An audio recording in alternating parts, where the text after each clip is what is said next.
તો આગળનું ચેપ્ટર છે આપણે કે ન્યુક્લિયસ અને રેડિયો એક્ટિવિટી. ન્યુક્લિયસ એટલે પરમાણુ, એની પરમાણુનું કેન્દ્ર, બરાબર, એની વાત કરે છે. તો એ પરમાણુ કેન્દ્રની અંદરથી જે હાઈ રેડિયો એક્ટિવ તત્વ છે, યુરેનિયમ છે, પોલોનિયમ છે, એની અંદરથી અલગ અલગ રેઝ એમિટ થાય. સીસાના પાત્રમાં આપણે એવું જે રેડિયો એક્ટિવ તત્વ છે યુરેનિયમ 92 એનો એટોમિક નંબર છે, કહેવાનો મતલબ એનો પરમાણુ ક્રમાંક 92 છે, પરંતુ પરમાણુ ભારાંક 235 છે, 234. તો એ જે છે એને સીસાના પાત્રમાં મૂકીએ તો આલ્ફા, બીટા અને ગામા એ કિરણો નીકળતા હતા, બરાબર છે. તો એ રીતના અહીંયા આગળ આપણે જોવાનું છે. તો ન્યુક્લિયસ અને રેડિયો એક્ટિવિટી એની અંદર કહે છે કે બધા પદાર્થોને સૂક્ષ્મતમ તત્વ પરમાણુ છે. કોઈ પણ પદાર્થ હોય એ નાના નાના તત્વો ભેગા થઈને પરમાણુનો શું બનાવી શકે છે? અણુ બનાવી શકે છે. એટલા માટે કહે છે કે બધા પદાર્થોને સૂક્ષ્મતમ તત્વ પરમાણુ છે કે જેનાથી પદાર્થોનું નિર્માણ થાય છે. નાના નાના તત્વો એ ભેગા થઈને પદાર્થનું શું કરે છે? નિર્માણ. તે અતિ સૂક્ષ્મ કેન્દ્રીય ભાગ પણ શું કરે છે? ધરાવે છે. અતિ સૂક્ષ્મ, ખૂબ જ નાના એના કેન્દ્રીય ભાગ ધરાવે છે. તેને ન્યુક્લિયસ કહેવામાં આવે છે. ન્યુક્લિયસની આસપાસ ખાસ ચોક્કસ કક્ષાઓમાં ઇલેક્ટ્રોન શું થાય છે? ફરે છે. એની ન્યુક્લિયસ છે પરમાણુ કેન્દ્ર, એ પરમાણુ કેન્દ્રની આજુબાજુ, બરાબર છે, એ ચોક્કસ કક્ષાઓમાં ઇલેક્ટ્રોન શું થાય છે? ફરે છે. આમ ન્યુક્લિયસ એ ખૂબ જ નાનું હોવા છતાં, ન્યુક્લિયસ એ કેવું? ખૂબ જ નાનું હોવા છતાં આશ્ચર્યજનક રીતે એ જટિલ છે. આશ્ચર્યજનક રીતે એ કેવું છે? જટિલ છે. અને હવે તમને એના વિશે જો જાણકારી થાય તો કે પરમાણુ કેન્દ્ર અંગેના ભૌતિક વિજ્ઞાનને સમજાવવાની શરૂઆત 19મી સદીના અંતમાં, જે ન્યુક્લિયસ કહે છે એને પરમાણુ કેન્દ્ર કહેવાય, એટલે કે એને સમજાવવાની શરૂઆત 19મી સદીના અંતમાં રેડિયો એક્ટિવિટીની ઘટનાની શું થઈ? શોધ થઈ, બરાબર. રેડિયો એક્ટિવિટી તત્વના જે ઘટના છે એ રેડિયો એક્ટિવિટી ઘટનાની શું થઈ? શોધ થઈ, જેમાં પરમાણુ કેન્દ્ર એ સ્થિર તંત્ર શું કરતા હતા? પ્રાપ્ત કરવા માટે વિઘટિત થાય છે. સ્થિર તંત્ર એને એના કરવા માટે, બરાબર છે, સ્થિર તંત્ર પ્રાપ્ત કરવા માટે વિઘટિત થાય છે. આ શોધને કારણે પરમાણુ કેન્દ્રનું જે બંધારણ છે એ બંધારણ જાણવાના સાધનો પણ એ શું થાય છે? પ્રાપ્ત થયા. તેનો જે આકાર છે એ આકારના માપના હોય છે અને તેનું દ્રવ્યમાન પણ એ દર્શાવવું પડે છે. તો કીધું જે સૂક્ષ્મતમ તત્વ એ શું છે? પરમાણુ. સૂક્ષ્મતમ એટલે નાના તત્વ એ પરમાણુ છે, અને પરમાણુ એટલે એ ભેગા થઈને અણુ બનાવે છે, કે મતલબ જેનાથી પદાર્થનું નિર્માણ થયું. અને એ જે તેનો અતિ સૂક્ષ્મ કેન્દ્રીય ભાગ છે, બરાબર છે, એને એનું પરમાણુ કેન્દ્ર પણ કહેવાય અને ન્યુક્લિયસ પણ કહેવાય. આ ન્યુક્લિયસની આજુબાજુ ઇલેક્ટ્રોન એ શું કર્યા કરે છે? એની કક્ષામાં પરિભ્રમણ કર્યા કરે છે. ચોક્કસ કક્ષાઓ એની નિશ્ચિત હોય છે, બરાબર છે, એમાં એ પરિભ્રમણ કરે છે. ન્યુક્લિયસ ખૂબ જ નાનું હોવા છતાં, ન્યુક્લિયસ એવું કેવું વાત કરે છે? ખૂબ જ નાનું હોવા છતાં આશ્ચર્યજનક રીતે એ કેવું છે? જટિલ છે. ખૂબ નાનું છે, બરાબર છે, પરંતુ કોમ્પ્લિકેટેડ છે, એટલે કે જટિલ છે. હવે એની વિશે પરમાણુના કેન્દ્રના ભૌતિક વિજ્ઞાનની જે સમજાવવાની જે શરૂઆત છે 19મી સદીના અંતમાં રેડિયો એક્ટિવિટી વિશે સમજાવવાની આવી ત્યારે એની શોધ થઈ. અને એ રેડિયોએક્ટિવ ઘટનાની શોધ થઈ જેમાં પરમાણુ કેન્દ્ર સ્થિર તંત્ર પ્રાપ્ત કર્યું અને વિઘટિત. એના કારણે પરમાણુના કેન્દ્રમાં બંધારણ જાણવાના સાધનો પણ પ્રાપ્ત થયા. એના પરથી કહે છે કે કેટલાક એના જે ઘટક કણો છે એ એકબીજા સાથે સજ્જડ રીતે જોડાઈ રહે છે. આ ગાઈગર અને માર્સડન દ્વારા પરમાણુની અંદર તે જાણવા માટે કણોનો શું કરવામાં આવ્યો? ઉપયોગ કરવામાં. એ જાણવા માટે કણો ઉપયોગ કરવામાં આવ્યો, કણોનો. અને જેને કણોનો ઉપયોગ કરવામાં આવ્યો હતો જેને કુદરતી રીતે રેડિયો એક્ટિવ તત્વોમાંથી મેળવવામાં આવે, એને કુદરતી રીતે એક કોની અંદરથી મેળવવામાં આવ્યા હતા? તો કે રેડિયો એક્ટિવિટી તત્વોમાંથી મેળવવામાં આવ્યા હતા. આ શોધખોળ એ ખૂબ જ ફળદાયી, આ શોધખોળ એ કેવી છે તો ખૂબ જ ફળદાયી, એ ખૂબ જ ફળદાયી અને નવા સંશોધનોનો રાજમાર્ગ એ શું કરે છે ખોલે છે, નવા સંશોધનોનો રાજમાર્ગ ખોલે, જેથી કે છે પરમાણુ અંગેનું ખૂબ જ સારું નવું ભૌતિક વિજ્ઞાન ઉભરાઈ આવે છે, ટૂંક જ સમયગાળામાં એની દિશા શું કરે છે બદલી નાખે છે, બરાબર છે। તો એના પરથી આગળ આપણે જોઈએ એની થિયરી કે પરમાણુ કેન્દ્ર ન્યુક્લિયસની વાત કરે છે, બરાબર છે। તો ઈસવીસન 1911 માં રુથરફોર્ડ દ્વારા પરમાણુ કેન્દ્રની શું થઈ શોધ થઈ, ઈસવીસન કઈ 1911 માં, ઈસવીસન 1911 માં રુથરફોર્ડ દ્વારા પરમાણુના કેન્દ્રની શોધ થઈ અને એના પછી ભૌતિક વિજ્ઞાનીઓએ પરમાણુના કેન્દ્રની અંદર શું છે, પરમાણુના કેન્દ્રની અંદર શું કે છે, શું છે તેનો અભ્યાસ કરવાનો પણ પ્રયત્ન કર્યો। ઈસવીસન 1932 માં, ઈસવીસન કઈ તો કે 1932 માં જેમ્સ ચેડવિકે કરેલા ન્યુટ્રોનની શોધ, પરમાણુ કેન્દ્રમાં પ્રોટોન તો હોય છે અને ન્યુટ્રોન હોય છે, બરાબર છે, અને એની પરમાણુ કેન્દ્રની એટલે કે ન્યુક્લિયસની આજુબાજુ ઇલેક્ટ્રોન ગતિ કરતા હોય છે। તો જે ન્યુટ્રોન છે એ ન્યુટ્રોનની શોધ 1932 માં જેમ્સ ચેડવિક નામના વૈજ્ઞાનિકે કરી હતી, બરાબર છે। એ ન્યુટ્રોનની શોધ કરી અને શોધખોળને પ્રોત્સાહન આપ્યું, કારણ કે આ શોધ એ વિજ્ઞાન જગતને દર્શાવવા માટે પરમાણુના કેન્દ્રના બંધારણીય તત્વો એટલે કે પ્રોટોન અને ન્યુટ્રોન હોય છે, જે પરમાણુ કેન્દ્ર બનાવે છે તો એ પરમાણુના કેન્દ્રમાં બે મેન ઇમ્પોર્ટન્સ તત્વો હોય છે, જે તત્વો છે પ્રોટોન અને ન્યુટ્રોન, બરાબર છે। તો એ પરમાણુ કેન્દ્રની વાત કરી તો એની અંદર કે પરમાણુ ભાર અને દ્રવ્યમાન, પરમાણુ ભાર અને દ્રવ્યમાનની વાત કરે તો કે પરમાણુ કેન્દ્ર એ બે પ્રકારના કણ ધરાવે છે, પરમાણુ કેન્દ્ર એ કેટલા પ્રકારના કણ ધરાવે છે, બે પ્રકારના કણ ધરાવે છે, એની અંદર કે છે પ્રોટોન અને ન્યુટ્રોન, બે પ્રકારના કણ ધરાવે છે, મતલબ કયા બે પ્રકારના કણ હોય છે તો કે પ્રોટોન હોય છે અને બીજું ન્યુટ્રોન હોય છે।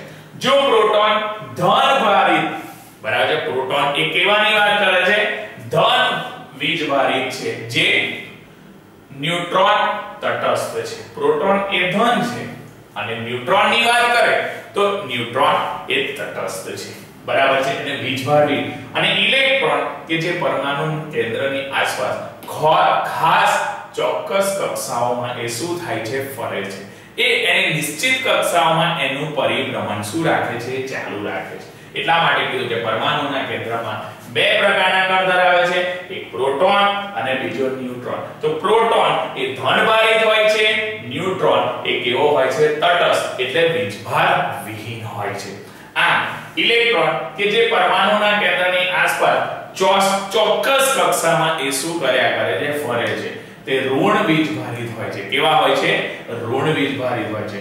પ્રોટોન અને ઇલેક્ટ્રોન એ વીજભારનું મૂલ્ય એકદમ કેવું હોય છે સમાન, એ લોકોનું વીજભારનું મૂલ્ય એકદમ સમાન છે, પરંતુ પરમાણુના કેન્દ્રમાં આ રહેલા જે પ્રોટોનની જે સંખ્યા છે એ ઇલેક્ટ્રોનની સંખ્યા જેટલી જ હોય છે, પરમાણુના કેન્દ્રમાં જેટલી પ્રોટોનની સંખ્યા એટલી જ આજુબાજુ જે ઇલેક્ટ્રોન હોય છે એ ઇલેક્ટ્રોનની સંખ્યા એટલે જેટલા પ્લસ હોય એટલા જ શું હોય છે માઈનસ હોય છે, બરાબર। અને જેટલા પ્લસ અને જેટલા પ્રોટોન અને જેટલા ઇલેક્ટ્રોન એટલા જ ઇલેક્ટ્રોન, તો એના પરથી કહી શકીએ કે પરમાણુ એ વિદ્યુતની દ્રષ્ટિએ એ કેવો કહેવાય તટસ્થ કહેવાય, બરાબર છે, કેમ કે જેટલા પ્લસ અને જેટલા પ્રોટોન અને એટલા જ ઇલેક્ટ્રોન હોય તો પ્લસ અને માઈનસ સેમ થઈ જાય, એનો મતલબ વિદ્યુતની દ્રષ્ટિએ એ તટસ્થ કહેવાય। આ ન્યુટ્રોન અને પ્રોટોન એ સામુદાયિક રીતે ન્યુક્લિયોન તરીકે પણ ઓળખવામાં આવે છે, પ્રોટોન અને ન્યુટ્રોનને એ કોના તરીકે ઓળખવામાં આવે છે ન્યુક્લિયોન તરીકે પણ ઓળખવામાં આવે છે। સંયુક્ત રીતે એ ન્યુક્લિયસમાં રહેલી તેમની સંખ્યાને એટલે કે ન્યુક્લિયોનનો કુલ સંખ્યાને એનો પરમાણુ દળાંક કહેવાય। જે પ્રોટોન અને ન્યુટ્રોન બરાબર છે એ ન્યુટ્રોન અને પ્રોટોનનો જે સરવાળો છે કુલ સંખ્યા છે એને એનો પરમાણુ દળાંક કહેવામાં છે, એને એનો શું કહેવામાં આવે છે પરમાણુ દળાંક। તો કીધું કે ન્યુટ્રોન અને પ્રોટોન એ સામુદાયિક રીતે ન્યુક્લિયોન તરીકે ઓળખાય છે અને સંયુક્ત રીતે ન્યુક્લિયસ ન્યુક્લિયસમાં રહેલી તે સંખ્યાને એટલે કે ન્યુક્લિયસની કુલ સંખ્યાને એનો પરમાણુ દળાંક કહે છે. તેને કેપિટલ A દ્વારા એને શું કરાય છે? દર્શાવાય છે. પરમાણુના કેન્દ્રમાં રહેલા પ્રોટોનની જે સંખ્યા છે, પરમાણુ કેન્દ્રમાં રહેલા કોની સંખ્યા? પ્રોટોનની સંખ્યા. પરમાણુ કેન્દ્રમાં રહેલા પ્રોટોનની સંખ્યા અથવા પરમાણુમાં રહેલા ઇલેક્ટ્રોનની સંખ્યા એ એનો શું દર્શાવશે? પરમાણુ ક્રમાંક. કાં તો પ્રોટોનની સંખ્યા કાં તો ઇલેક્ટ્રોનની સંખ્યા એ એનો શું દર્શાવે છે? પરમાણુ ક્રમાંક. અને પરમાણુ ક્રમાંકને આપણે Z દ્વારા, તેને આપણે કોના દ્વારા દર્શાવી શકીએ છીએ? Z દ્વારા શું કરાય છે? દર્શાવાય છે. પરમાણુના કેન્દ્રમાં ન્યુટ્રોનની સંખ્યા દ્વારા પણ એને શું કરવામાં આવે છે? દર્શાવવામાં.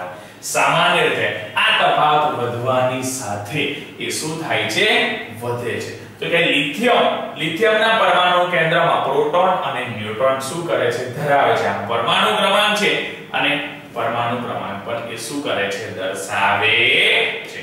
તો કે પ્રોટોન એ ન્યુટ્રોન કરતા થોડા હળવા હોય છે. બરાબર છે. જે પ્રોટોન છે એ ન્યુટ્રોન કરતા, કોના કરતા? ન્યુટ્રોન કરતા એ થોડા કેવા હોય છે? હળવા. અને મોટા ભાગે પરમાણુનું સંપૂર્ણ દ્રવ્યમાન એ તેના કેન્દ્રમાં સમકેન્દ્રિત હોય છે. એના કેન્દ્રમાં શું હોય છે? સમકેન્દ્રિત હોય છે.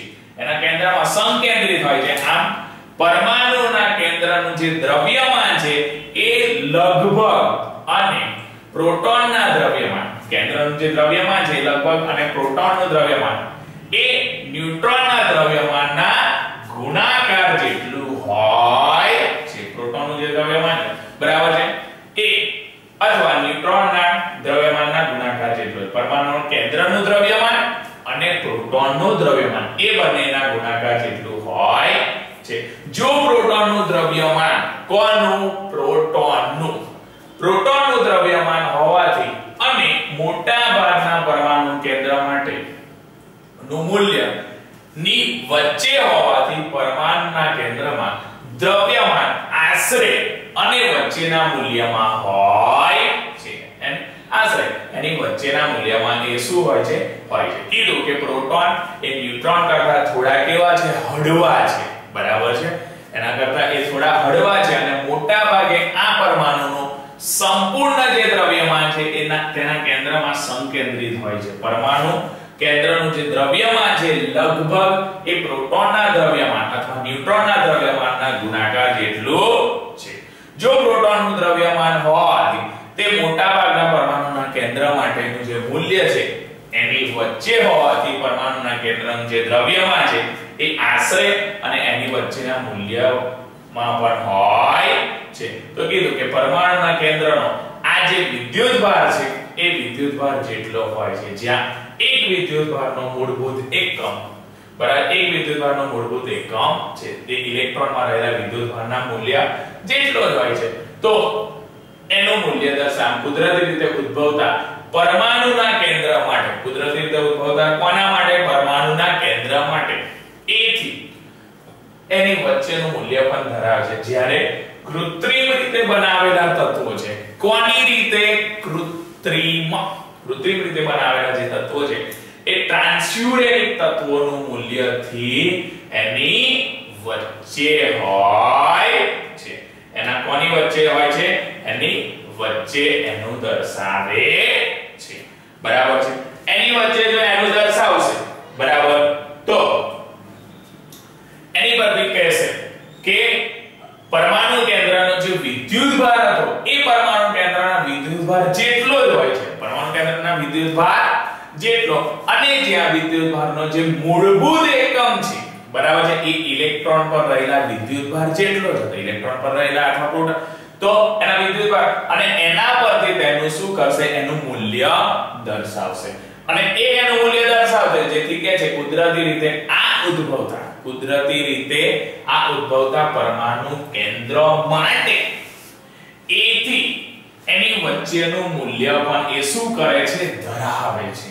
અને એ મૂલ્ય ધરાવશે જ્યારે કૃત્રિમ રીતે બનાવેલા તત્વોને ટ્રાન્સયુરેનિક તત્વોનું મૂલ્યથી એની વચ્ચે હોય છે. તો આપણે અહીંયા આગળ પરમાણુ ભાર અને દ્રવ્યમાન જો પરમાણુ કેન્દ્ર જો તો પરમાણુ કેન્દ્રની અંદર કીધું હતું કે રુથરફોર્ડે એ કેન્દ્રની શોધ કરી અને શોધ કર્યા તો એની અંદર કેન્દ્રમાં પ્રોટોન અને ન્યુટ્રોન હોય છે. ન્યુટ્રોનની શોધ એ ચેડવિકે કરી હતી, બરાબર છે. આ પ્રોટોન અને ન્યુટ્રોન એ એના પરમાણુના કેન્દ્રમાં હતા અને એની આજુબાજુ ઇલેક્ટ્રોન શું કરતા હતા? ચોક્કસ કક્ષામાં ગતિ કરતા હતા. તો જેટલી પ્રોટોનની સંખ્યા એટલી જ ઇલેક્ટ્રોનની સંખ્યા, એટલે પરમાણુને વિદ્યુતની દ્રષ્ટિએ એ કેવો કહેવામાં આવે છે? તટસ્થ ગણવામાં આવે છે. પ્રોટોન અને ન્યુટ્રોનના જો વજનની વાત કરીએ, બરાબર છે, તો પ્રોટોન કરતા એ ન્યુટ્રોન એ હળવો હોય છે એવા શબ્દ આપણને આપેલા છે. પરમાણુના કેન્દ્રમાં પ્રોટોનની જે સંખ્યા હોય છે, બરાબર છે, તો પરમાણુ કેન્દ્ર જેટલી પ્રોટોનની સંખ્યા એટલી જ ઇલેક્ટ્રોનની સંખ્યા, બરાબર છે. તો એ એનો શું દર્શાવે છે? પરમાણુ ક્રમાંક. અને પરમાણુ ક્રમાંક દર્શાવે છે તો એના પરમાણુ ક્રમાંક માટે, બરાબર છે, આપણે એને Z દ્વારા, એની સંજ્ઞા છે કે કોના દ્વારા દર્શાવીએ છે? Z દ્વારા દર્શાવી શકીએ છે. અને પ્રોટોન એ ન્યુટ્રોન કરતા થોડા કેવા હતા? હળવા હતા, બરાબર છે. અને સંપૂર્ણ દ્રવ્યમાન તેમાં શું થતું હતું? કેન્દ્રમાં મેન વસ્તુ એ કેન્દ્ર પર આધારિત હોય છે. એ રીતના અહીં આગળ આપણને દર્શાવે છે. અને એની વચ્ચેના એ મૂલ્યો પણ શું દર્શાવે? એના મૂલ્યો પણ એ દર્શાવી શકે છે. જેથી કીધું કે પરમાણુ કેન્દ્રમાં દ્રવ્યમાન લગભગ પ્રોટોનના દ્રવ્યમાનના ગુણાકાર જેટલું જ હતું. જેથી પરમાણુના કેન્દ્રમાં દ્રવ્યમાન આશરે અને તેની વચ્ચેનું મૂલ્ય પણ એ શું કરે છે? દર્શાવે છે, બરાબર છે. આ અહીંયા આગળ આપણે અહીંયા આગળ જે થિયરી જોઈ એ પરમાણુ કેન્દ્ર, એની અંદર પરમાણુ ભાર અને દ્રવ્યમાન શું કરી જોઈ, બરાબર છે. તો હવે આપણે જોવાનું છે જે પરમાણુ કેન્દ્ર છે એ પરમાણુ કેન્દ્રની આગળ આપણે પરમાણુ ભારવાળી થિયરી તે જોઈ હતી, પરંતુ એ પરમાણુ કેન્દ્રમાં એનો આકાર જોવાનો છે. શું જોવાનો છે? આકાર. કેવાનો મતલબ એ ન્યુક્લિયસની સાઈઝ જોવાની છે. તો પરમાણુના કેન્દ્રની અંદર આકારની અંદર વાત કરે છે કે પરમાણુ કેન્દ્રનો આકાર સામાન્ય રીતે ત્રિજ્યાઓ દ્વારા દર્શાવવામાં આવે છે. પરમાણુના કેન્દ્રનો આકાર એ કોના દ્વારા દર્શાવવામાં આવે છે? ત્રિજ્યાઓ દ્વારા. આ ત્રિજ્યા દ્વારા દર્શાવ્યા પછી ઘણા પરમાણુ કેન્દ્ર લગભગ ગોળાકાર, મોસ્ટ ઓફ મેક્સિમમ જે પરમાણુ કેન્દ્રો હોય છે એ પરમાણુ કેન્દ્રો એ ગોળાકાર હોય છે. તેની ત્રિજ્યા r, કેપિટલ R એટલે આશરે તેના નીચેના સૂત્ર પરથી આપણે શું કરી શકીએ છીએ? આપી શકીએ છીએ. તો કેપિટલ R = r0 a⁻1/3. એ રીતના આપણે શું કરી શકીએ છીએ? કહી શકીએ છીએ. અહીં r0 એ પરમાણુ કેન્દ્રની શું છે? ત્રિજ્યા છે. r0 એ શું છે? એના પરમાણુ કેન્દ્રની ત્રિજ્યા. અને તેનું સંખ્યાકીય મૂલ્ય 1.2 ફર્મી છે. એનું સંખ્યાકીય મૂલ્ય કેટલું છે? 1.2 ફર્મી. એ ફર્મી, બરાબર છે, વૈજ્ઞાનિક જે ફર્મી હતો એને યાદમાં ફર્મી નામનો એકમ લંબાઈનો લેવામાં આવે છે. ત્યારે 1 ફર્મી બરાબર 10 - 15 મીટર બરાબર હોય છે. કેટલું હોય છે? 10 - 15 મીટર. સૌથી હળવા પરમાણુ કેન્દ્રની વાત કરે તો હાઇડ્રોજનની જે ત્રિજ્યા છે એ હાઇડ્રોજનની ત્રિજ્યા 1.2 મીટર એટલે કે 1.2 f એ કેન્દ્ર લંબાઈ એ રીતના દર્શાવેલી છે. કારણ કે હાઇડ્રોજનના એરિયા માટે એ પરથી માટેનું મૂલ્ય માલુમ પડે છે. આમ કુદરતી રીતે ઉદ્ભવતા સૌથી તત્વો, બરાબર, મહત્વના તત્વ યુરેનિયમ એ પરમાણુ કેન્દ્રની ત્રિજ્યા આશરે 7.5 f જેટલી, બરાબર, કેટલા કહે છે? 7.5 ફર્મી જેટલું, બરાબર છે, f ફર્મી દર્શાવશે, બરાબર છે. આ કારણ કે એ એનો એરિયા જે 238 તેના માટે છે, એના પરથી કહી શકાય કે કોઈ પણ ત્રિજ્યા ધરાવતા ગોળાકાર પદાર્થ એનું કદ જેટલું જ હોય છે, બરાબર છે. એ કોઈ પણ ત્રિજ્યા ધરાવતા એ એના પરમાણુ કેન્દ્રના એના કદ જેટલું હોય છે. આ પરમાણુ કેન્દ્રનું જે કદ છે એ પરમાણુના દળાંક એના કેવા પ્રમાણમાં લેવામાં આવે છે? સમપ્રમાણમાં લેવામાં આવે છે. કીધું કે પરમાણુ કેન્દ્રની જે ત્રિજ્યા છે એનું સંખ્યાકીય મૂલ્યની વાત કરે તો 1.2 ફર્મી એટલે કે f લેતા હતા. એના પરથી કીધું કે એક ફર્મી બરાબર કેટલા મીટર, તો કે 10 ની -15 મીટર. અને એ પરમાણુ કેન્દ્રમાં આપણે હાઇડ્રોજનની વાત કરીએ તો હાઇડ્રોજન માટે 1.2 ફર્મી છે અને એના પરથી એનો એરિયા માલુમ પડે છે. સૌથી મહત્વના તત્વમાં યુરેનિયમ, એનું પરમાણુ કેન્દ્રની જે ત્રિજ્યા છે એ 7.5 ફર્મી, 7.5 ફર્મી એટલે F છે. કારણ કે એનો એરિયા 238 છે ને એના પરથી આપણે ખબર પડે કે એની જે ત્રિજ્યા ધરાવતું જે ગોળાકાર છે એ પદાર્થના કદ જેટલું હોય છે. આમ પરમાણુના કેન્દ્રનું જે કદ છે એ પરમાણુના દળાંક એ કેપિટલ A ના કેવા પ્રમાણમાં હોય છે, સમપ્રમાણમાં હોય છે. અહીં પરમાણુની સાપેક્ષે, કોની સાપેક્ષે, પરમાણુની સાપેક્ષે જે પરમાણુ કેન્દ્ર છે એ પરમાણુના કેન્દ્રને એના કદનું અનુમાપન કરીએ તો આશરે પરમાણુ કેન્દ્ર અને પરમાણુનું જે માપ છે એ અનુક્રમે 10 ની -15 મીટર બરાબર છે, 10 ની -15 મીટર અને 10 ની -10 મીટર હોય છે. અને આના પરથી કહેશે જે પરમાણુનું કદ છે એ પરમાણુના કેન્દ્રના કદ કરતા આશરે 10 ની +5 ઘાત ગણું છે. એના દ્વારા એને શું કરી શકીએ છે, આપણે દર્શાવી શકીએ છે. તો અહીંયા આગળ ડેપ્થ ઓફ dh બરાબર છે એની ડેન્સિટી નું જે કેલ્ક્યુલેશન કર્યું છે તો mh/4π/3 rh નો ક્યુબ.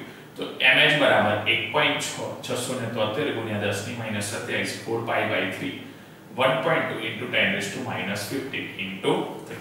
તો એ પ્રમાણે આપણે લઈશું બરાબર છે અને વેલ્યુ પુટ કરીશું તો આપણને 2.3 ગુણ્યા 10 ની 17 ઘાત kg એ આપણને એનું શું થાય છે, મૂલ્ય મળે છે. અહીં જે પરમાણુ છે એ પરમાણુના કેન્દ્રને પરમાણુની સાપેક્ષે, કોની સાપેક્ષે, પરમાણુની સાપેક્ષે કદ કે 1 ડોલના પાણીનું ભાખડા બંધના પાણીના કદની સાપેક્ષે મળતા કદ બરાબર છે.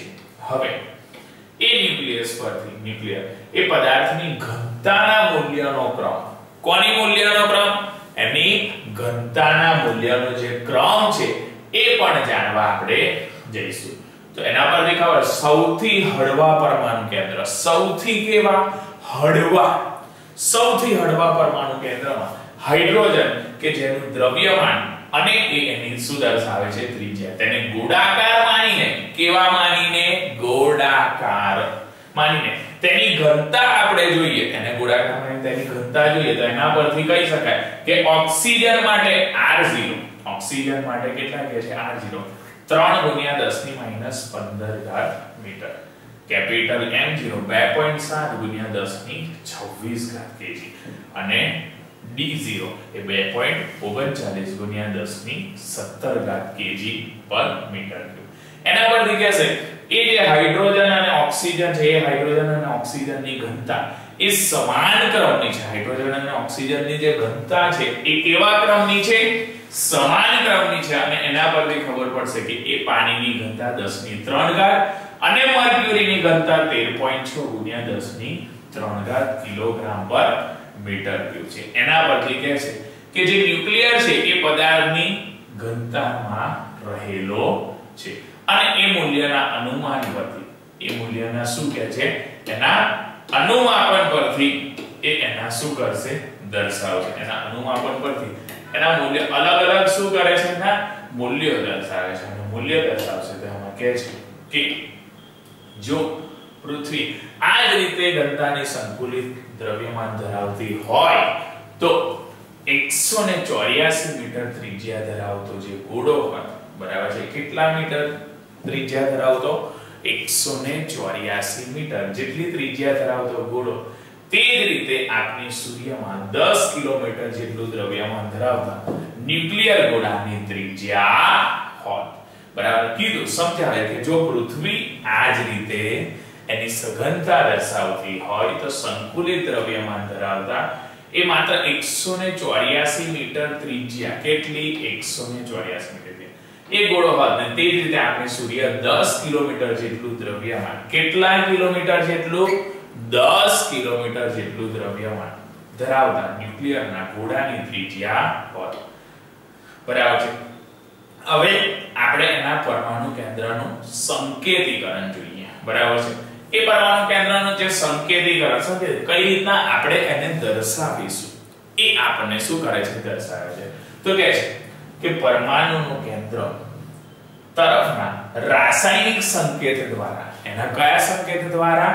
રાસાયણિક, બરાબર છે? એના રાસાયણિક સંકેત દ્વારા એને શું કરે છે, દર્શાવે છે, જેમાં પરમાણુ દળાંક ઉપર અને પરમાણુ ક્રમાંક નીચે લખાય છે, બરાબર છે? એ એનું જે રાસાયણિક સંકેતીકરણ દર્શાવે છે એમાં પરમાણુ દળાંકને આપણે ઉપર લખીએ છીએ અને પરમાણુ ક્રમાંકને આપણે ક્યાં લખીએ છીએ, નીચે લખવામાં આવે છે. એના પરથી કહે છે બંને રાસાયણિક સંકેતની ડાબી બાજુએ પણ એને શું કરવામાં આવે છે, લખવામાં આવે છે. બંનેને આપણે રાસાયણિક સંકેતની કઈ બાજુએ લખવામાં આવે છે, ડાબી બાજુએ એને લખવામાં આવે છે. ધારો કે કોઈ તત્વોના રાસાયણિક સંકેત હોય, કોઈ તત્વનો કયો સંકેત હોય, એનો રાસાયણિક સંકેત હોય, તો તેના દ્વારા પણ એને શું કરવામાં આવે છે, દર્શાવ. એક્ઝામ્પલ તરીકે ક્લોરીન છે, એ ક્લોરીનના પરમાણુ કેન્દ્રમાં પ્રોટોન અને ન્યુટ્રોન એ શું કરે છે, ધરાવે છે. પરમાણુ કેન્દ્રમાં શું ધરાવે છે, તો કે પ્રોટોન અને ન્યુટ્રોન ધરાવે છે. એટલે કે આપણે એના પરથી ખબર પડશે કે એ પરમાણુ દળાંક છે, એ એનો શું દર્શાવે છે, પરમાણુ દળાંક. જો જુદા જુદા તત્વો એ પરમાણુના પરમાણુ દળાંક સમાન હોય, જુદા જુદા તત્વો માટે એનો જે પરમાણુ દળાંક એ સમાન હોય, તેમ છતાં પ્રોટોનની જુદી જુદી સંખ્યા ધરાવી શકે છે. તે પ્રોટોનની કેવી સંખ્યાઓ ધરાવી શકે છે, તો કે જુદી જુદી એની સંખ્યાઓ ધરાવી શકે છે. જે પરમાણુ માટેનું જે મૂલ્ય છે એ મૂલ્ય કેવું હોય છે, સમાન હોય છે. એ મૂલ્ય એનું કેવું હોય છે, સમાન. પરંતુ જો મૂલ્ય અલગ હોય, એનું મૂલ્ય કેવું હોય, તો કે અલગ. જો મૂલ્ય એનું અલગ હોય તો તેમને આઇસોબાર સમદળીય પણ કહેવાય છે. એને એના આઇસોબાર સમદળીય તરીકે પણ ઓળખવામાં આવે છે. આર્ગોન માટે એને N એ રીતના, બરાબર છે, એ રીતના દર્શાવે છે, જે કેલ્શિયમ અને નો આઇસોબાર કહેવામાં આવે છે. કેલ્શિયમ નો આઇસોબાર. આમ આઇસોબાર એ જુદા જુદા રાસાયણિક ગુણધર્મો ધરાવે. આઇસોબાર એ કેવા રાસાયણિક ગુણધર્મો ધરાવે છે, તો કે જુદા જુદા રાસાયણિક ગુણધર્મો ધરાવે છે, જેના મૂલ્યના આધારે નિર્ધારિત થાય છે. એના મૂલ્યના આધારે શું થાય છે, નિર્ધારિત, કે જે પરમાણુઓ માટે ના મૂલ્ય સમાન હોય પરંતુ મૂલ્ય કેવા હોય છે, જુદા જુદા હોય છે, તેમને આઇસોટોપ્સ એના શું કહેવાય છે, એને સમસ્થાનિકો કહેવાય છે. તેથી ક્લોરીન જેના માટે છે, બરાબર, તેવા ક્લોરીન જેના માટે છે તે ક્લોરીનના આઇસોટોપ્સ, અને એના શું કહેવાય છે, આઇસોટોપ્સ. તો આઇસોટોપ્સ માટેનું જે મૂલ્ય છે, કોના માટેનું, આઇસોટોપ્સ માટેનું મૂલ્ય એ સમાન હોવાથી તેઓ સમાન રાસાયણિક ગુણધર્મ શું કરે છે, આઇસોટોપ એનું મૂલ્ય જો સમાન હોવાથી તો રાસાયણિક ગુણધર્મ કેવા હશે, સમાન જ હોય.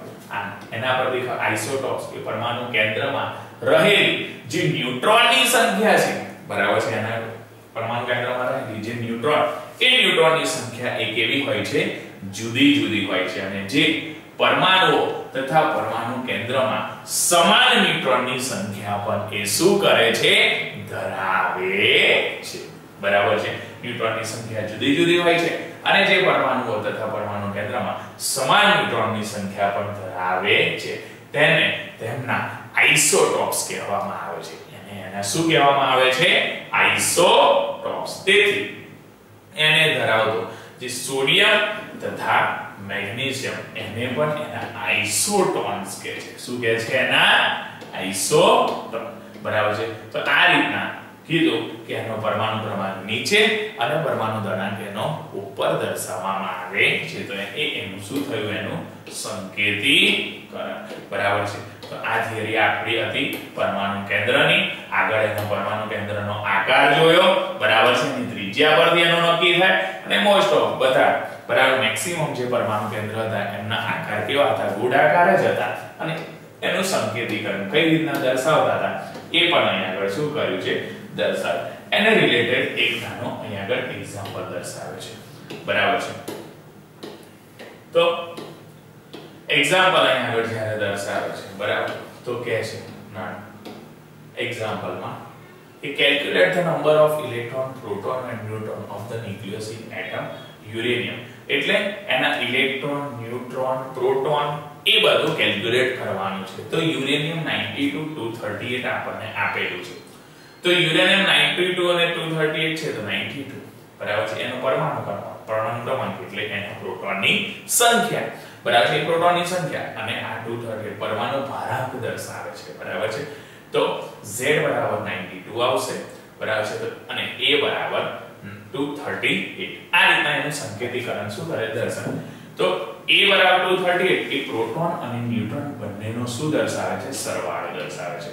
તો આપણને આની પરથી પ્રોટોનની સંખ્યા જેટલી પ્રોટોનની સંખ્યા હોય એટલી જ એના ઇલેક્ટ્રોનની સંખ્યા એટલે પ્રોટોન અને ઇલેક્ટ્રોનની સંખ્યા તો આપણને મળી જશે પરંતુ જે ન્યુટ્રોનની સંખ્યા છે એ ન્યુટ્રોનની સંખ્યા શોધવા માટે મારે A માંથી Z ને પ્રોટોન હોય તો પ્લસ ને આ બાજુ શું થઈ જાય માઈનસ થઈ જાય બરાબર છે.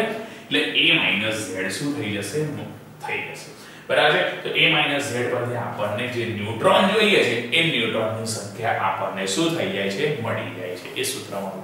તો A ની કિંમત આપણી જોડે 238 છે અને Z જે પરમાણુ ક્રમાંક છે એની કિંમત આપણી જોડે 92 છે. તો 238 માંથી 92 જાય તો 146 લેશે બરાબર. એટલે આપણને ન્યુટ્રોનની સંખ્યા પણ શું થઈ જાય છે મળી જાય છે બરાબર છે. એની પછી આગળનો એક્ઝામ્પલ જોઈએ. એની અંદર કે છે select the pair of isotope. Isotopes ની પેર શોધવાની છે. આઇસોબાર આઇસોટોન્સ ઇઝ ફોલોઇંગ એટલે આ લિસ્ટ આપી છે એમાં એનું જોવાનું છે આઇસોટોપ. તો આઇસોટોપ્સ ની વાત કરે બરાબર. તો આઇસોટોપ કોને કહેવાય કે એના સેમ પરમાણુ ક્રમાંક બરાબર Z ની વેલ્યુ કેવી હોય છે સેમ હોવી જોઈએ બરાબર છે. તો એમાં કાર્બન ની વાત કરે 6C12 છે બરાબર છે અને 6C14 છે. તો આ એના બે કાર્બન. તો કાર્બન માટે એના શું દર્શાવે છે આઇસોટોપ દર્શાવે છે. એની પછી આઇસોટોન ની વાત કરે છે. આઇસોટોનમાં સેમ A હોવો જોઈએ. A ની વેલ્યુ સેમ હોવી જોઈએ અથવા નિયર બાય હોવી જોઈએ. તો અહીંયા આગળ એલ્યુમિનિયમ 13 to 27 અને 14 to 28 બરાબર છે. સિલિકોન એલ્યુમિનિયમ અને સિલિકોન કે છે અને પોટેશિયમ અને કેલ્શિયમ કે છે 19 K 39 20 કેલ્શિયમ 14 એટલે પોટેશિયમ અને આ કેલ્શિયમ છે એ એના શું કહે છે આઇસોટોપ. એક પછી એક હોય છે બરાબર છે. એ એનું શું દર્શાવે આઇસોટોપ દર્શાવે છે. એની પછી આગળ છે આઇસોબાર. શું છે આઇસોબાર. એમાં તો A ની વેલ્યુ જે ઉપર હોય એ સેમ જ હોવી જોઈએ બરાબર છે. તો અહીં કહે છે 32 જર્મેનિયમ છે બરાબર છે અને સ્કેન્ડિયમ છે બરાબર છે. આ સેન્ડિયમ છે તો એને આપણે 39 Se76 કહીશું. આ 32 Ze76 થાય છે બરાબર છે. તો આઇસોટોપ આઇસોબાર. તો પહેલામાં આઇસોટોપ શોધ્યું, બીજું આઇસોટોન શોધ્યું અને ત્રીજામાં આઇસોબાર શોધ્યું. ઉપર પ્રોટોન ઇલેક્ટ્રોન જેટલી પ્રોટોનની સંખ્યા એટલી જ ઇલેક્ટ્રોનની સંખ્યા બરાબર અને ન્યુટ્રોન પણ આપણે શું કર્યા શોધ્યા બરાબર છે. તો અહીંયા આગળ નાના આપણે બે એક્ઝામ્પલ શું કર્યા તો કે જોયા બરાબર છે.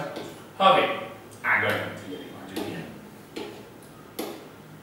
તો આગળની થિયરીમાં કે છે યુનિફાઈડ ધ એટોમિક માસ એટલે કે એકીકૃત પરમાણુનું દળ. એકીકૃત પરમાણુનું દળની અંદર વાત કરશે કે પ્રાયોગિક રીતે કોના રીતે પ્રાયોગિક રીતે નિશ્ચિત થયું છે કે પ્રોટોનનું દળ એ ઇલેક્ટ્રોનના દળ કરતા ઘણું હોય છે. જે પ્રોટોનનું દળ ખરું એ પ્રોટોનનું દળ ઇલેક્ટ્રોનના દળ કરતા કોના કરતા ઇલેક્ટ્રોનના દળ કરતા કેવું હોય છે ઘણું બરાબર છે. અને એ જે ન્યુટ્રોનનું દળ છે એ ઇલેક્ટ્રોનના દળ કરતા ઘણું હોય છે બરાબર છે. જે ન્યુટ્રોનનું દળ છે એ ઇલેક્ટ્રોનના દળ કરતા પણ કેવું હોય છે ઘણું. આમ ઇલેક્ટ્રોનનું દળ એ ન્યુક્લિયોનના દળની સાપેક્ષે નહિવત હોવાથી ન્યુક્લિયોનના દળની સાપેક્ષે કેવું હોવાથી નહિવત હોવાથી નિગ્લેક્ટેડ હોવાથી પરમાણુનું દળ અને તેના ન્યુક્લિયનનું દળ જેટલું જ હોય છે એના જેટલું જ હોય છે. એટલા માટે કહે છે કે નિશ્ચિત થયું કે જે પ્રોટોન છે એ પ્રોટોનનું દળ ઇલેક્ટ્રોનના દળ કરતા ઘણું, ઇલેક્ટ્રોનના દળ કરતા કેવું ઘણું હોય છે. આમ ન્યુટ્રોનનું જે દળ છે બરાબર છે એ ઇલેક્ટ્રોનના દળ કરતા પણ કેવું છે ઘણું છે બરાબર છે. એના પર દેખાય છે જે ઇલેક્ટ્રોનનું દળ એ ન્યુક્લિયોનના દળની સાપેક્ષે કેવું કે છે નહીવત, એના સાપેક્ષે નહીવત હોવાથી પરમાણુનું જે દળ છે તેના ન્યુક્લિયનના દળ જેટલું જ હોય છે એના જેટલું જ હશે. પરંતુ જે ન્યુટ્રોન છે એ પ્રોટોન કરતા થોડા વધુ ભારે હોય છે. એ પ્રોટોન કરતા કેવા હોય છે થોડા વધારે ભારે હોય છે. તેથી જે પરમાણુનું દળ છે એ પરમાણુનું દળ દર્શાવવા માટે આદર્શ સ્તરની શું થાય છે પસંદગી થાય છે. એ કરવી પડે તો કે પ્રોટોન અને ન્યુટ્રોનના દળ માટે પણ એ શું છે જરૂરી છે.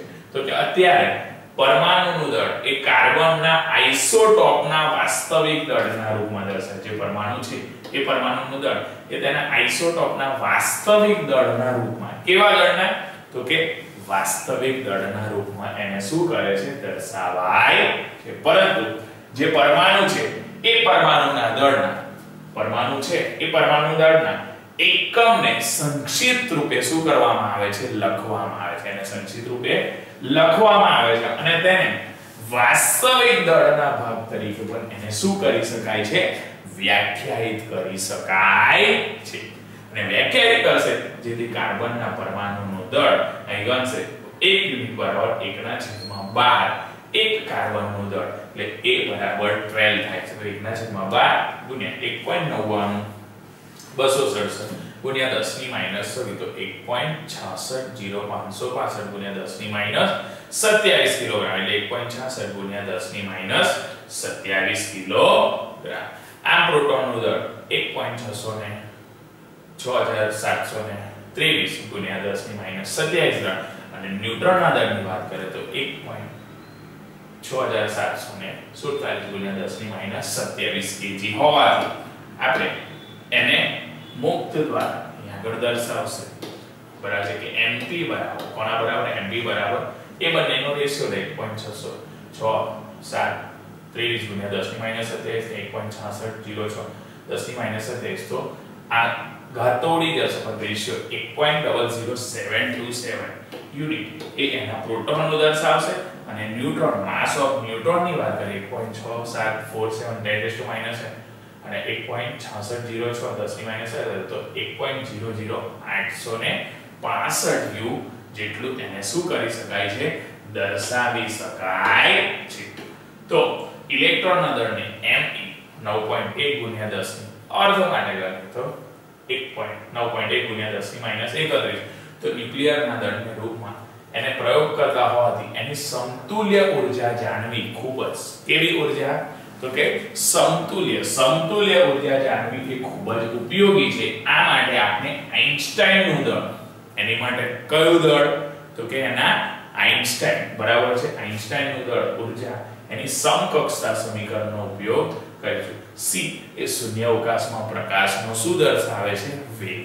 c એ એના શૂન્યાવકાશમાં પ્રકાશનો વેગ તો 1 યુનિટ બરાબર 1.66 ગુણ્યા 10 ની માઈનસ 27 કીધી અને 2.9979 10⁸ મીટર પર સેકન્ડ એનો શું થશે સ્ક્વેર થશે. તો એ બંનેનું કેલ્ક્યુલેશન કરીશું 14.92 ગુણ્યા 10 ની માઈનસ 11 ઘાત જૂલ થશે અને એને 14.92 ગુણ્યા 10 ની માઈનસ 11 ઘાતના છેદમાં 1.60 ગુણ્યા 10 ની માઈનસ 13 તો 9.31.3 me મેગા ઇલેક્ટ્રોવોલ્ટ એ રીતના આપણે શું કરી શકીએ દર્શાવી. તો અહીં ખબર પડશે કે ન્યુક્લિયર એ ભૌતિક વિજ્ઞાન માટે જૂલ ખૂબ જ મોટો એકમ છે. એની માટે જે જૂલની વાત કરે છે એ ખૂબ જ કેવો એકમની વાત કરે છે મોટો એકમ. તેથી આપણે યુનિટ એ મિલિયન ઇલેક્ટ્રોન વોટ MeV ના રૂપમાં એટલે મિલિયન ઇલેક્ટ્રોન વોટ એ તરીકે આપણે દર્શાવ્યો છે. તો 1 મિલિયન ઇલેક્ટ્રોન વોટનો જે સ્થિતિમાન એનો તફાવત છે એ તફાવત દ્વારા એને શું કરવામાં આવે છે આવેગિત બરાબર છે એના દ્વારા એને આવેગિત કરવામાં આવે છે અને 1 ઇલેક્ટ્રોન પ્રાપ્ત કરેલી જે ઊર્જા છે એ 1.6 * 10 ની માઈનસ 13 ઘાત જૂલ જેટલી એને શું કરી શકીએ છીએ આપણે દર્શાવી શકીએ છીએ બરાબર છે. તો અહીંયા આગળ આપણે એની એકીકૃત પર્યાવરણમાં શું જોયું? દળ જોયું. એના પછી આગળ જોઈએ કે દળ ક્ષતિ અને એની બંધન ઊર્જા. શું દર્શાવે છે? દળ ક્ષતિ અને બંધન ઊર્જા. તો દળ ક્ષતિ અને એની બંધન ઊર્જાની અંદર કે છે કોઈ પણ તત્વનો જે પરમાણુ છે, બરાબર છે, કોઈ પણ તત્વનો, બરાબર, એ કોઈ પણ તત્વનો જે પરમાણુ છે, એ પરમાણુના કેન્દ્રનું દળ હંમેશા તેના ઘટકના ન્યુક્લિયોનના દળના સરવાળા કરતા ઓછું, ન્યુક્લિયોનના દળના સરવાળા કરતા કેવું કહે છે? ઓછું પ્રાપ્ત થયું. અને દળમાં રહેલા આ તફાવતને દળ ક્ષતિ કહેવાય છે. દળમાં રહેલા આ તફાવતને આપણે કઈ ક્ષતિ કહીશું? દળ ક્ષતિ. એક્ઝામ્પલ તરીકે હાઇડ્રોજનનો જે સમસ્થાનિક છે, એ હાઇડ્રોજનના સમસ્થાનિકને ડ્યુટેરિયમના પરમાણુ કેન્દ્રમાં, બરાબર છે, હાઇડ્રોજનના સમસ્થાનિકને કોના? તો કે ડ્યુટેરિયમ, બરાબર છે, એ ડ્યુટેરિયમના સમસ્થાન, ડ્યુટેરિયમના પરમાણુના કેન્દ્રમાં એક પ્રોટોન અને એક ન્યુટ્રોન હોય છે, બરાબર છે. એક શું હોય છે? એક પ્રોટોન અને એક ન્યુટ્રોન હોય છે.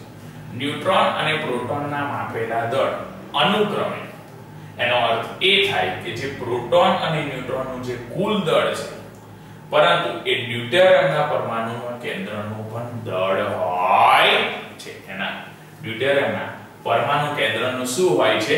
દળ હોય છે. તેનો અર્થ એ છે કે ડ્યુટેરિયમ એના પરમાણુ કેન્દ્રનું જે માપેલું, ડ્યુટેરિયમના પરમાણુ કેન્દ્રનું કયું દળ? તો કે એનું માપેલું દળ. એ માપેલું દળ તેના પ્રોટોન અને ન્યુટ્રોનના માપેલા દળના સરવાળા કરતા એના જેટલું ઓછું હોય છે. તેથી આપણે કહી શકીએ ડ્યુટેરિયમ માટે દળ ક્ષતિ છે. ડ્યુટેરિયમ માટે એ શું દર્શાવે છે? એની દળ ક્ષતિ. અને એના પરથી દળ ક્ષતિ દ્વારા આપણે જો એને દર્શાવે તો ગાણિતિક રીતે પરમાણુ માટે x, a અને z પરમાણુ કેન્દ્ર અને પરમાણુ દળાંક દ્વારા એને શું કરી શકીએ છે? દર્શાવે. અને એના પરથી આપણે લખીશું કે ન્યુક્લિયરના દળનો જે સરવાળો છે, કોના? ન્યુક્લિયરના દળનો સરવાળો. એ ન્યુક્લિયરના દળનો સરવાળો Zmp plus a minus Zmn.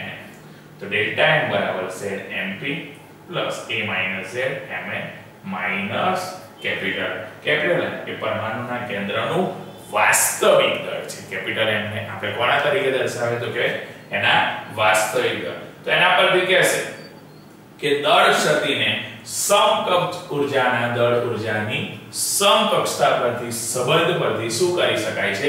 મેળવી શકાય છે. તો એના પરથી કહેશે કે એની જે ઊર્જા છે એ ડેલ્ટા આઇન્સ્ટાઈનનું સૂત્ર છે, બરાબર છે, એના પરથી ડેલ્ટા mc².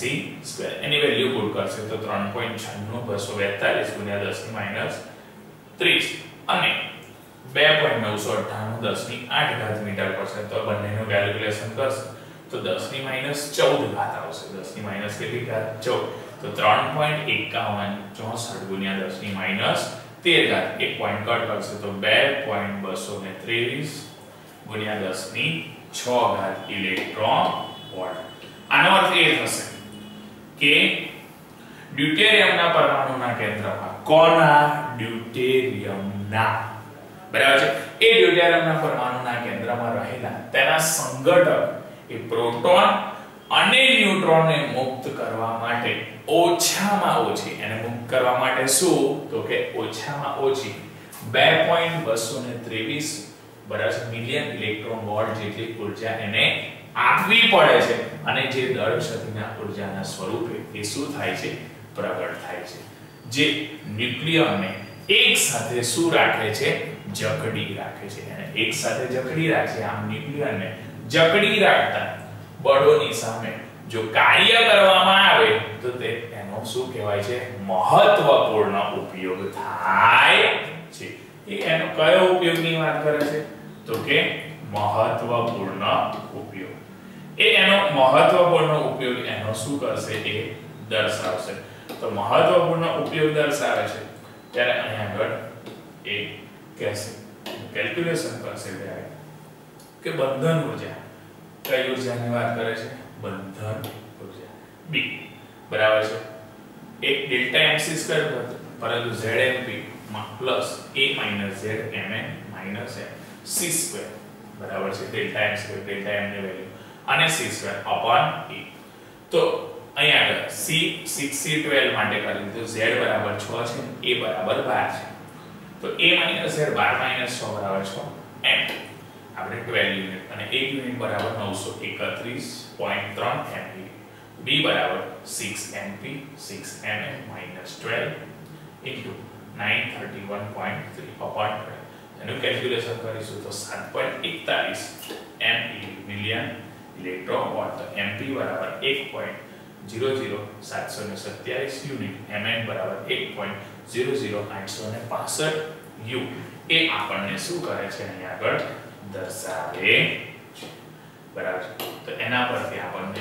અહીં આગળ કહેશે કે તે સૂચન કરે છે કે કાર્બન પરમાણુનું જે પરમાણુ કેન્દ્ર છે કોનું કાર્બન પરમાણુનું જે પરમાણુ કેન્દ્ર છે એ તૂટવાથી આશરે ઊર્જા મુક્ત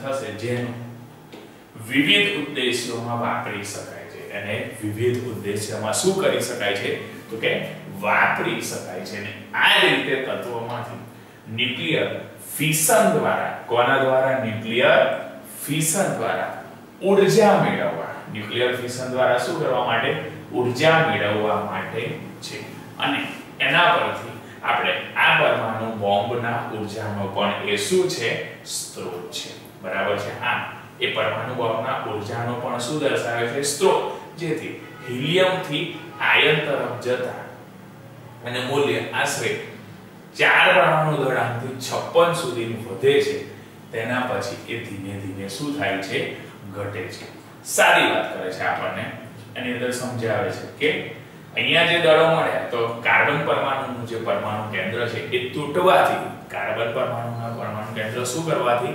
તૂટવાથી આશરે ઊર્જા શું થાય છે મુક્ત થશે અને ઊર્જા મુક્ત થશે જેને વિવિધ ઉદ્દેશ્યોમાંથી એને શું કરી શકાય છે વાપરી શકાય છે વિવિધ ઉદ્દેશ્યોમાંથી એને વાપરી શકાય અને વાપરી શકાય એ રીતે ભારે તત્વોમાંથી ન્યુક્લિયર ફિશન દ્વારા ઊર્જા મેળવવામાં આવે છે અને ઊર્જા મેળવ્યા પછી પરમાણુના બોમ્બની ઊર્જાનો પણ આ એ શું દર્શાવશે સ્ત્રોત દર્શાવશે અને સ્ત્રોત દર્શાવશે એના પરથી કહે છે કે હિલિયમ થી આયન તરફ જતા કોનાથી કોના તરફ જતા હિલિયમ થી આયન તરફ જતા એનું મૂલ્ય 4 થી 56 સુધી વધે છે ત્યાર પછી ઘટશે તો 7.6 મિલિયન ઇલેક્ટ્રોન વોલ્ટમાં યુરેનિયમ માટે ઘટીને લગભગ 238 સુધી એ શું થાય છે પહોંચે તો આ રીતના આખો ગ્રાફ અહીં શું કર્યો છે દર્શાવ્યો છે અહીંથી આ આખો દર્શાવે છે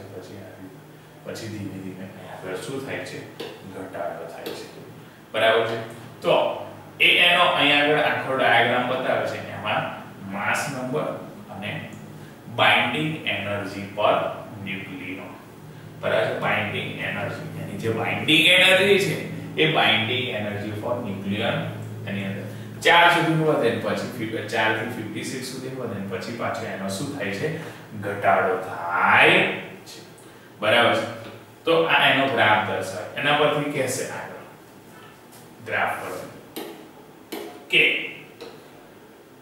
જે આકૃતિમાં દર્શાવ્યું એ આકૃતિમાં પરમાણુ દળાંકની સાપેક્ષે કોની સાપેક્ષે પરમાણુ દળાંકની સાપેક્ષે જે બંધન ઊર્જા છે બરાબર પરમાણુ દળાંકની સાપેક્ષે એ કઈ ઊર્જા તો કે એની જે બંધન ઊર્જા છે એ બંધન ઊર્જા પ્રતિ ન્યુક્લિયોનમાં થતા ફેરફાર દર્શાવાય છે પ્રતિ ન્યુક્લિયોનમાં થતા ફેરફારને એને શું કરશે દર્શાવશે અને દર્શાવશે તેના પરથી કહેશે જે બંધન ઊર્જા છે એ વક્ર અને તેના માટે તીક્ષ્ણ શીર્ષ પણ એ શું કરે છે દર્શાવે છે એના તીક્ષ્ણ શીર્ષ માટે એને દર્શાવે છે અને એનું ઓછું મૂલ્ય દર્શાવે છે કે એને ધરાવતા હળવા પરમાણુ કેન્દ્રને ઓછા સ્થિર છે હળવા પરમાણુ કેન્દ્રને કેવા સ્થિર છે એ ઓછા સ્થિર છે એક્ઝામ્પલ તરીકે જો ભારે હાઇડ્રોજન માટે માત્ર પ્રતિ ન્યુક્લિયન છે બરાબર છે કયા હાઇડ્રોજન માટેની વાત કરે છે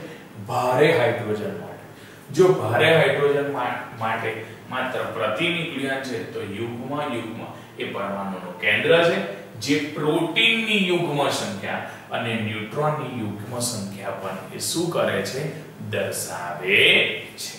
તેની અંદર કીધું અહીંયા આગળ કે આકૃતિમાં આપણને પરમાણુ દળાંકની સાપેક્ષે એની બંધન ઉર્જા કીધી, બરાબર. પરમાણુના દળાંકની સાપેક્ષે શું કહે છે, એની બંધન ઉર્જા એ પ્રતિ ન્યુક્લિયનમાં થતો ફેરફાર દર્શાવે. પ્રતિ ન્યુક્લિયનમાં થતો શું દર્શાવે, ફેરફાર. એના પરથી કીધું કે જે બંધન ઉર્જાનો વક્ર છે એની માટે તીક્ષ્ણ શીર્ષ દર્શાવતો હતો, અને એ જે મૂલ્ય દર્શાવતો હતો એના પરથી હળવા પરમાણુ કેન્દ્રમાં ઓછા સ્થિર હતા, હળવા પરમાણુ કેન્દ્રમાં કેવા હતા, ઓછા સ્થિર. અને ઉદાહરણ તરીકે લીધું કે ભારે હાઇડ્રોજન માટે, કયા હાઇડ્રોજન માટે, ભારે હાઇડ્રોજન, તો કે એ ભારે હાઇડ્રોજન માટે માત્ર પ્રતિ ન્યુક્લિયોન જ છે, જેથી યુગ્મ પરમાણુ કેન્દ્ર જે પ્રોટીનની યુગ્મ સંખ્યા અને ન્યુટ્રોનની યુગ્મ સંખ્યા પણ એ શું કરી શકે છે, દર્શાવી શકે છે, બરાબર છે. આ એના પર આવેલા ગૌણ શિખર દર્શાવે છે. એ એના શું દર્શાવે છે, ગૌણ શિખર દર્શાવે છે. અને આ પરમાણુ કેન્દ્ર તેમના નજીકના પાડોશી તત્વ કરતાં પણ વધુ કેવું છે, સ્થિર છે. એના નજીકના પાડોશી તત્વ કરતાં વધુ સ્થિર છે. આ ન્યુક્લિયર ફિશન અને ન્યુક્લિયર ફ્યુઝનની જે પરિઘટનાઓ છે એ પરિઘટનાઓને સમજાવવા માટે બંધન ઉર્જા એ પ્રતિ ન્યુક્લિયોનનો વક્ર એ ખૂબ જ શું છે, ઉપયોગી છે. કીધું કે જે ન્યુક્લિયર ફિશનની પ્રક્રિયા છે અથવા ન્યુક્લિયર ફ્યુઝનની જે પ્રક્રિયા છે એ ન્યુક્લિયર ફિશન કે ફ્યુઝનની પરિઘટના માટે સમજાવવા માટે જેની બંધન ઉર્જા છે એ બંધન ઉર્જા પ્રતિ ન્યુક્લિયોનનો વક્ર એ ખૂબ જ કેવો હોય છે, ઉપયોગી છે, બરાબર છે. એ ખૂબ જ ઉપયોગી છે. તો એના પરથી એક નાનો એક્ઝામ્પલ દર્શાવે કે બોરોન જે 5B10 એના પરમાણુનું દળ 10.811 છે. એના પરથી તેનું દળ 1 કિલોમાં ગણવાનું છે. એનું દળ કોની અંદર ગણવા, કિલોમાં.